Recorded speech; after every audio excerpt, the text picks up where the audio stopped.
4 top tips for happily succeeding with animal communication.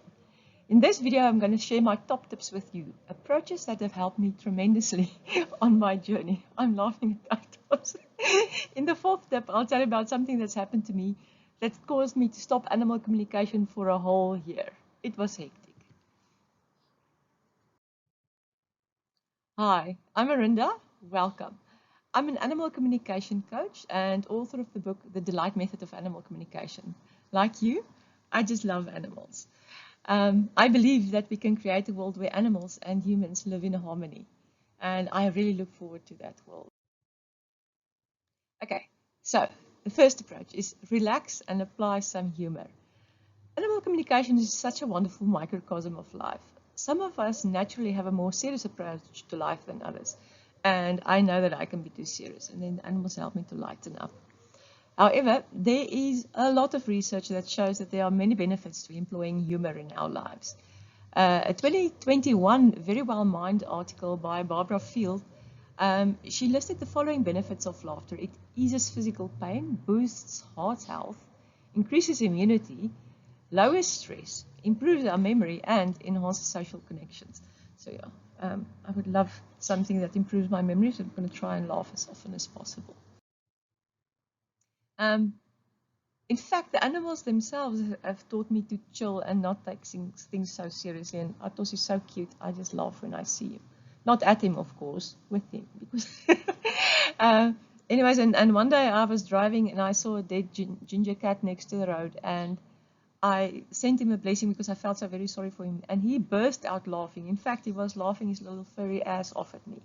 So that was a big lesson for me in relaxing and applying some humor. The second thing is just do it. Sometimes we tend to dither a little bit about an animal communication session because it's so important to us and we want to get it right. But whenever I start doing that, I just tell myself, I'm going to do it and I'm going to do it now. And it works. But life is multifaceted and not everything is an either-or situation. So if your intuition tells you not to do a conversation, then just leave it be. Refund your client or simply refer them to another animal communicator if something really strongly tells you not to do it.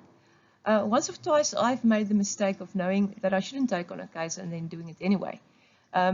This meant that I couldn't be of highest service to the animal or myself. I just want to say that that really happens very rarely.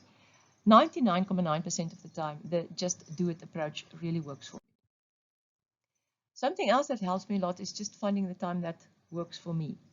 I have found that I'm a morning person. I work well in the morning.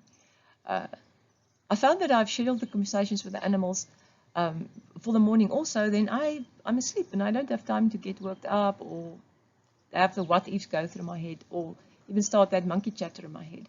So what I do is I write out or type up the questions for the animal the previous evening and I look at their picture and then I go to sleep and I let my subconscious work on it. And then in the morning when I'm fresh and ready and roaring to go, I have the chat.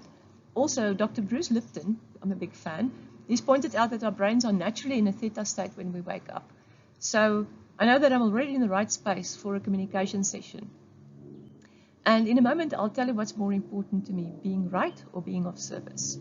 What do you think? Anyways, any questions so far? I'd love to know what questions you have about animal communication. You're welcome to type it in the comments below, and I'll try my best to answer it. There's also a link in the comments where you can subscribe to my newsletter. That way you can get notified of more videos like this and other information that will help you to learn more about how to make your fur kid happy. Okay, so here's the one, being right or being of service. I've often seen my students getting stuck on being right. It somehow becomes very important to them. And of course, we want to give our clients the best possible feedback and best possible quality too. There's no question about that.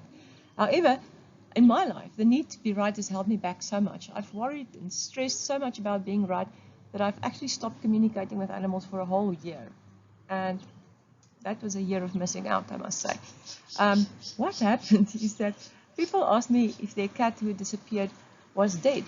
I checked in on the cat several times, and every time she was lying completely still. I saw her, like, I zoomed out, you know, I did the whole thing, zoomed in and tried different techniques, and I got her as lying still. So I thought she was dead, and I let the people know. I was really mortified when 3 days later they let me know that their cats rocked up at home alive and well. I was really glad that the cat was alive and went home, but I felt terrible for having caused the family grief over the presumed departure of their dear cat. Anyways, that was quite a while before I had figured out that cats don't much notice whether they are alive or dead.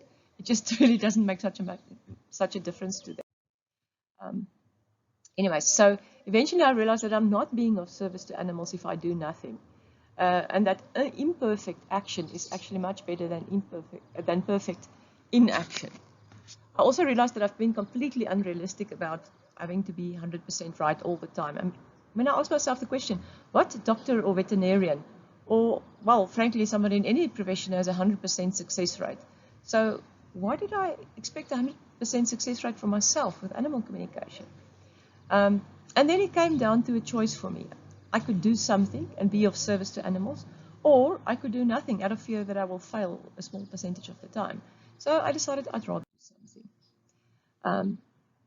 What really helped me also is when I shifted my focus away from myself and my need to be right to the animals and how I can be of service to them, things changed drastically, and I started enjoying animal communication so much more. Simply put, it wasn't about me any longer. It was about the animals. Also, getting positive feedback from clients about how much happier their cats or dogs are after a conversation, of course it does me a world of good. It creates a positive and motivational cycle. I do the conversation, I hear how it's helped the fur kid, I feel wonderful about that, and then I want to do much more animal communication. And that's the thing about fur kids, it's so rewarding to engage with them. In short, my best advice is be more like a happy dog. My mission, as you know, is to make animals happy. And if you'd like a free booklet, 5 magic ideas to improve your dog's happiness now, just click on the link below this video. I've pinned the link to the free booklet in the comments. And if you've enjoyed this video, please just give it a like. And thank you very much for joining me today. Have an awesome day. Bye.